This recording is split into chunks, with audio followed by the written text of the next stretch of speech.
welcome to today's vlog. It'll be over the next few days where I am going to document my colonoscopy. Friends, I've made it home. I stopped by Walmart to pick up all of the things I needed for my colonoscopy prep. When I did my last one, you got a prescription from the doctor and it was, I don't even remember what it was, but it was medication. Nowadays, they send you to the store with a little grocery list, and let me show you. So I printed out my instructions, which I will share a little bit of what I needed. This is what you need: Ducalex laxative and Miralax powder and Gatorade. So that's what you need for your whole prep situation.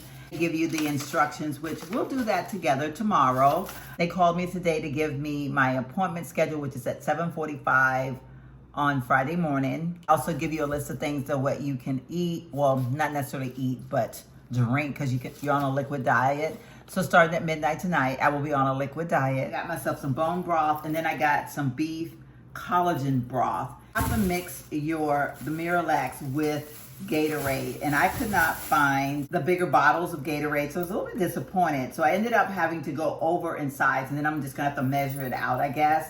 But I got 4 of these. I got the 0, and this is the white. They wanted you to have the lighter flavors. I got the 0. I wanted to find a glass pitcher because I really want a pretty glass pitcher. I really probably need to go to TJ Maxx or something like that for it. I got my Ducalex laxative, so I'm gonna take 4 of these. I was able to get the exact sizes of what I need, and I was really worried about this because I thought, oh my gosh, are they gonna have the right size of what I need? So I have to pour all of this into 64 ounces of Gatorade, all of this one into 32 ounces of Gatorade, and I'm doing these at 2 different times tomorrow. Today is Thursday. It is the day of prep. Just got out of the shower. I'm trying to make this morning similar to every other morning. Won't be able to have coffee, so I will have my bone broth and I'll place it in one of my favorite mugs. This mug is from, and I know everybody's gonna scream, but it is from Target. I bought this mug before all the stuff happened. I've had this mug for quite a while, but it is one of my favorite mugs. And I thought, okay, let's romanticize this bone broth in my favorite mug. It's my first voice of the day, so I probably sound quite raspy. We're gonna do this together. Cheers.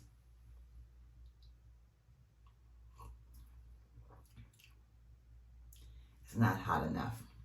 It's not a bad taste, but it's not hot enough. So I need this to be boiling. So I'm gonna heat this up some more and I'll be back. I am back. We're gonna try this again because it did not go very well. Oh, it's still, I feel like it's too hot. I can't do it. Just putting on my makeup this morning. I have to go to a doctor's appointment, and then I also will be going to work for a few hours. Depends on what your life is and what you're doing on the day of your prep day. Some people don't work at all. If you don't have to leave your house, I still encourage you to do something nice for yourself, like get up and make yourself look pretty in your version of pretty. I don't like to tell people they have to do makeup or anything like that because we all are very different, but do your version of pretty, whether it's just combing your hair or putting on something cute or cuter PJs or whatever your thing is for you. Since I have to go to work, I'm doing my makeup.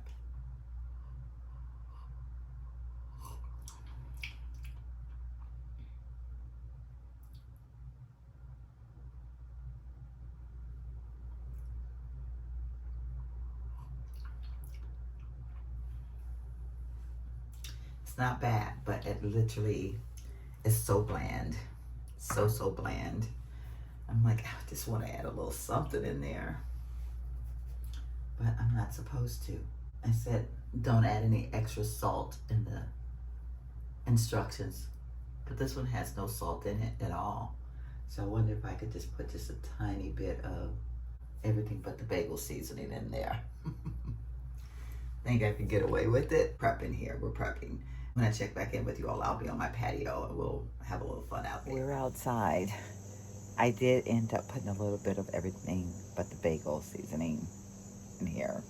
Probably not a good idea. Don't do as I do.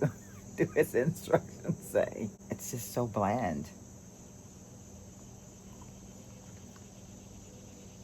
It still tastes terrible.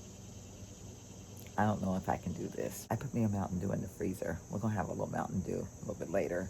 I'm gonna sit here and try to sip on this a little bit and see if it, see if I can do it, but I'm gonna say probably not. I'll keep you informed. Hi friends, I'm home from work. The time is now, it's 3:15, which I'm about 15 minutes off. I have already taken the 4 Ducalex. I actually did those in my car when I left work. I had to do those at 1 o'clock. The doctor's gonna give you instructions to tell you exactly what to do. But my instructions say that at 3 o'clock, I'm going to mix 64 ounces of Gatorade into 238 grams of Miralax, 238 grams of Miralax. So I'm going to pour all of this into my little trusted pitcher that I have here. I really wanted to get myself a glass pitcher, but I ended up not stopping on my way home because the weather was a little bit crappy. It was starting to rain and I did not want to get caught in the rain. I'm going to be mixing this. I'm going to pour it all into the pitcher. Wow. That's what it looks like. This is insane. 64 ounces of Gatorade. This is 28 ounces. So I'm going to go ahead and pour all of this one.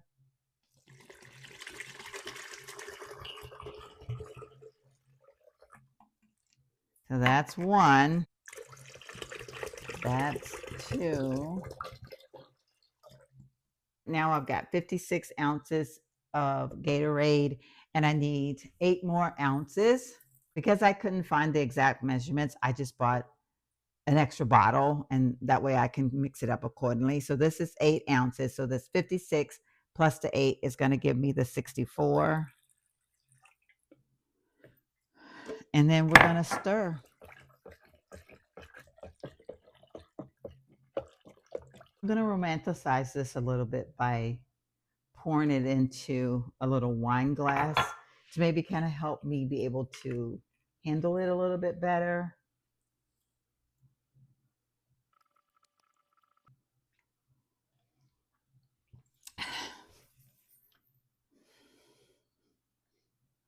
First 8 ounces down.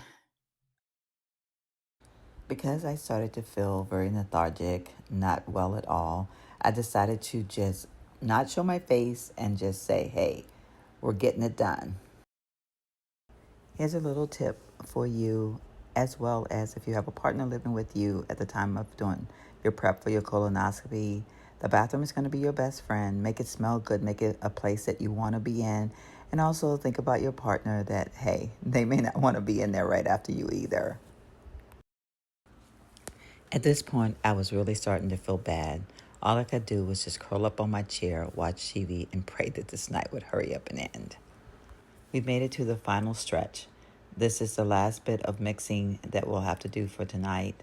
This is at 9 o'clock p.m., which is pretty late to do a prep, I think. Good morning, everyone. We are headed to the hospital. We have to be there by 7:45. Get checked in, and then the procedure starts. So I will be checking back in with you all in a little bit. I'll give you a full rundown on everything at the end. Hello, everyone.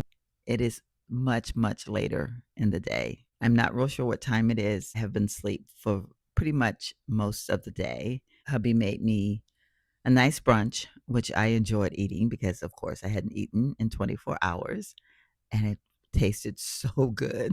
I want to end off this vlog by just sharing a few things. I hope this video has given you all a very realistic approach on what it's like to have a colonoscopy.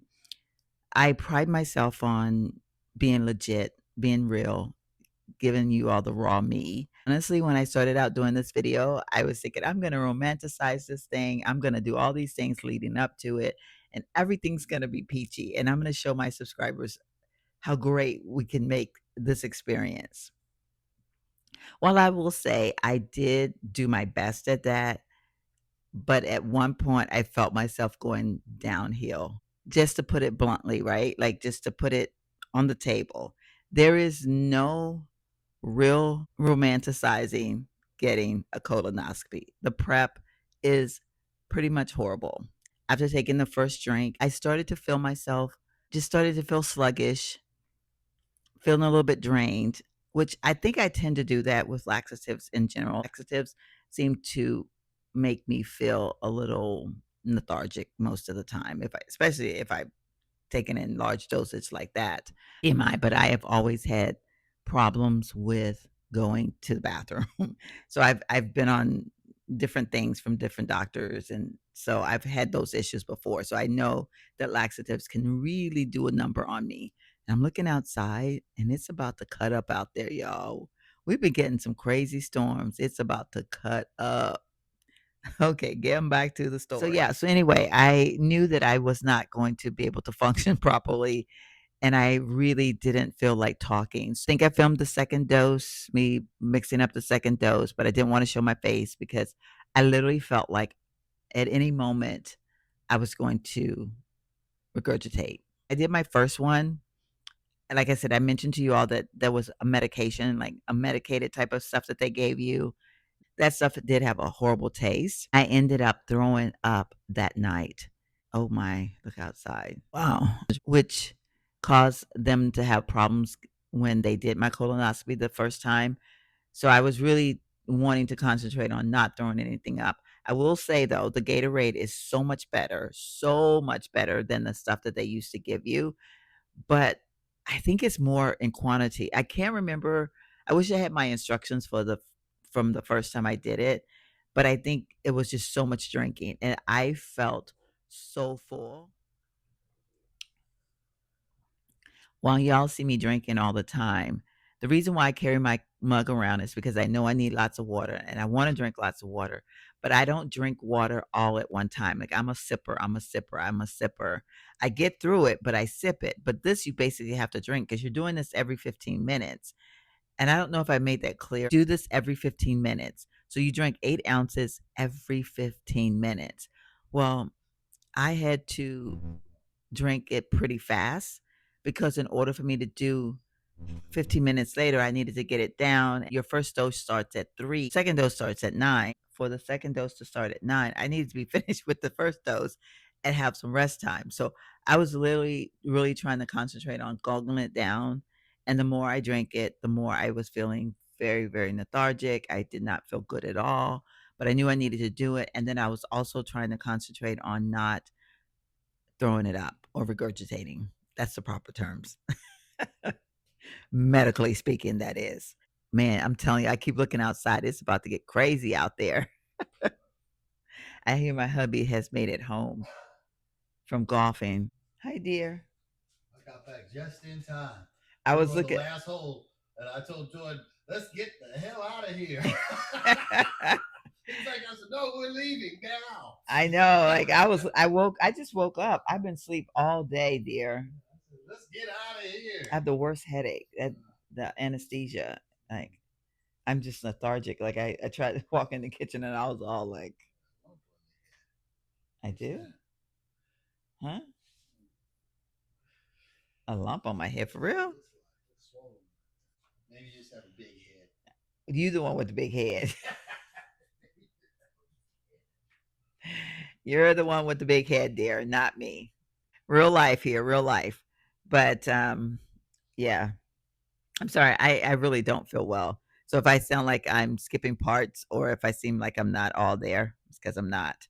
I am still very lethargic. I'm going to go back to the first segment and talk about it for just a minute. So I think I was on my third dose of the 8 ounces when I felt the urge to go to the bathroom for the first time. And reading the instructions, it says in 1 to 2 hours, you're going to start, as they start diarrhea, basically. The urge came on like really fast. I was just sitting there thinking, because I generally run on air on the side of constipation, please let this stuff work. Please let this be able to happen the way it's supposed to happen.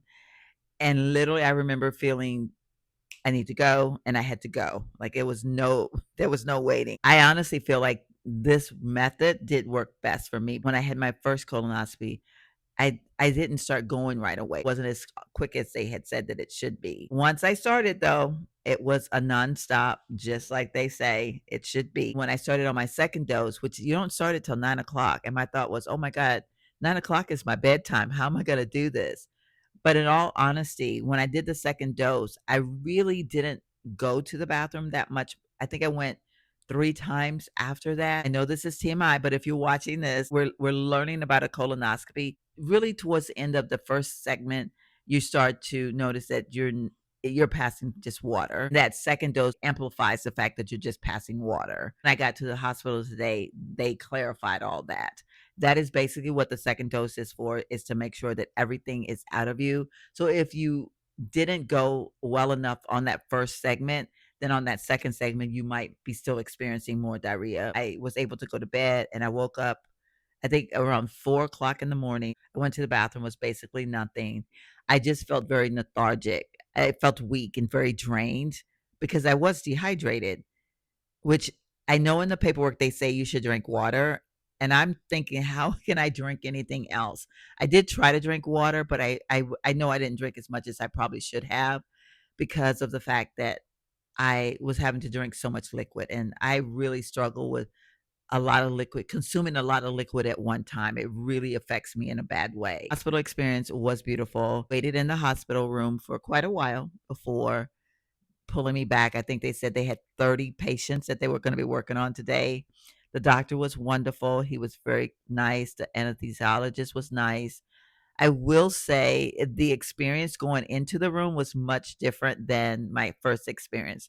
My first experience, I basically was knocked out before I left the room. They gave me something in the room, and I remember seeing myself going down the hall, and I remember seeing lights, and that was it. This experience, you're in a room basically. You're not like in an operating room. They had tons of rooms down this hallway. They call them same day surgical appointments or something like that. Anesthesiologist came into the room just to go over a few things with me before I left out of the room that I was in. And then I didn't see him again. Once they rolled me down the hall into my room, super nice. The one lady addressed herself as being my nurse of the anesthesia, and then the other 2 were hooking up the machines and doing all that stuff. Emily, my other nurse, my main nurse, was going over everything with the doctor. This is Sheila, blah, blah, blah, blah, blah, blah, giving my date of birth, all the things. Nurse that was setting everything up for the anesthesia, she put these little tubes in my nose and she said, it's going to smell and taste like plastic. Like you're gonna feel like you can taste the plastic. And she was right. Make you turn pretty much like I am now, and you put one leg down and one leg up so that they have easy access to the area. The next thing I remember was the nurse standing over me asking me how I was feeling. You go out just so fast. But the difference is, like I said, I was being positioned and all that while I was awake. Whereas when I had my first one, I was asleep. I didn't see what position they put me in or anything. I was out before all of that happened. So I guess they physically moved me into those positions. So this was a little bit different experience. And I actually think I liked the experience of this way better because I felt like I had a little bit more of a handle on what was happening to me. Of course, you don't feel any pain. Like I don't feel any pain in the lower body part of my body at all. I do feel very, very groggy still. I have a very bad headache, and when I stand up, I feel very dizzy. So I'm chilling out in the bed today. I know when I had it the first time, I didn't wake up as quick as they said most people do. I was in a very comfortable sleep, as they called it. Isn't anything bad, but I just think it just affects me that way. Like I sleep a little bit more than the average person, maybe. So anyway, that is pretty much what happened to me through my colonoscopy. This was a very different video. If you made it to the end, comment a poop emoji at the end. A poop and a heart. Give me a poop and a heart because I'm really letting y'all into some personal space. I actually recorded my first colonoscopy, but I didn't do it to the extent that I did this one. I think I just talked about it a little bit, and that was pretty much it. I didn't have the confidence to share like I'm sharing now, but you are all my besties. And I do know that when you see videos that people are going through certain things, it does help. Though I wasn't able to romanticize it the way that I wanted to. I did want to share my experience very authentically. I didn't want it to just be PowerPoints of, and this is what you do, and this is what you do. I did want to bring a little laughter, a little joy to my video. So I hope it went over very well. And if you are going through a colonoscopy anytime soon, I wish you much luck. I did not have any polyps, by the way. I don't have to go back for 10 years. This is also just a reminder, make sure you are doing all the things as we get older. And even when we're not older, you have certain conditions that run in your family you need to be aware of, and you need to treat them with the utmost respect. Get them done, whatever it might be, whether it's cancer, if you need to get screened for certain things, colonoscopy, prostate, all those things. Make sure you're doing the things that you need to do to give yourself every chance in life that you can possibly give. Don't sell yourself short by being afraid to go to a doctor and opening up to the doctor and saying, "Hey, this is wrong," or "Hey, this runs in my family. I'm scared about this. What should we do?" Talk to your doctor, find out what you need to do, and most importantly, all the milestone things that they require us to do, please do them. Please do them. If you made it this far and you haven't hit that subscribe button, please do so now. Turn on your notifications. Give this video a thumbs up, and if you are a returning subscriber, you already know the love I feel for you. See you in the next one. Bye bye.